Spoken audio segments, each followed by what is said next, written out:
bota karamomo doko te dambalo batirena ingemo batala dipinonken dilalo yobolo gachitana gomunku gambanera rumota Jesus irarenke ena dubote hagire abinomo ninkera Jesus ibatiena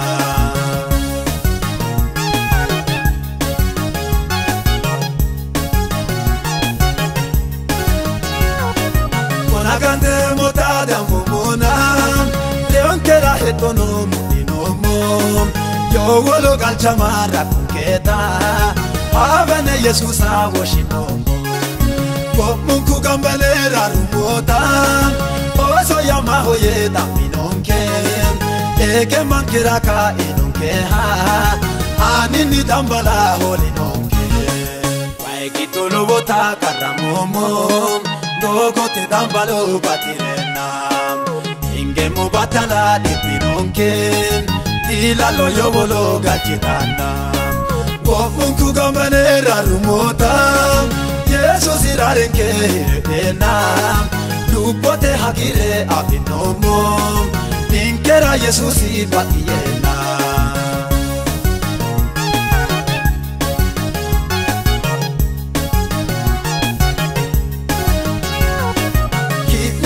Manate inori mara hululantina niyinke ballo gatisinke yinumota Jesus ibakiye gatisionke bonagante mota damfumona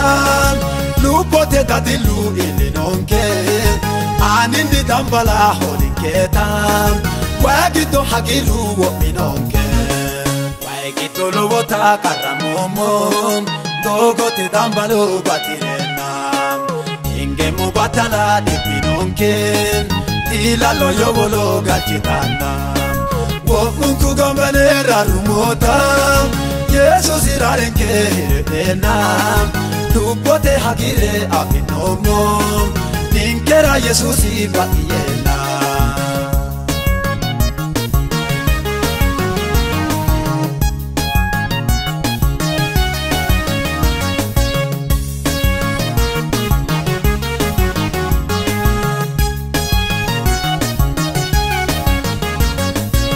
Jesus ibakiye ilinketa lubote hagire abinomo dambala hajaje urisita takena malalo asinomo sumisita gicho ikinota talo lende tutumbemo Jesus isuma adawadine lobodi wa mama husinebo waikito lobota karamomo Doko te dambalo batirena ingemo batala dipinonken dilalo yobolo gachitana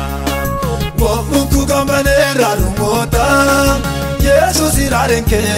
ena dubote hagire abinomo ninkera Jesus ibatiena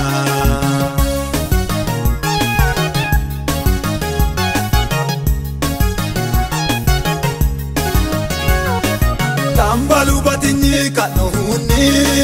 wana vahudire geyino wadir chokachena la mota inkera dadilu batirino havane hindi to vidinana Jesus isamiye dilaino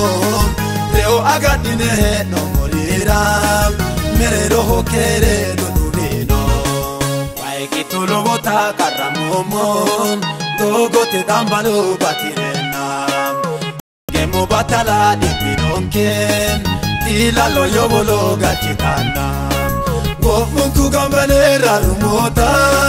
Jesus irarenke ena dubote hagire abinomo ninkera Jesus ibatiye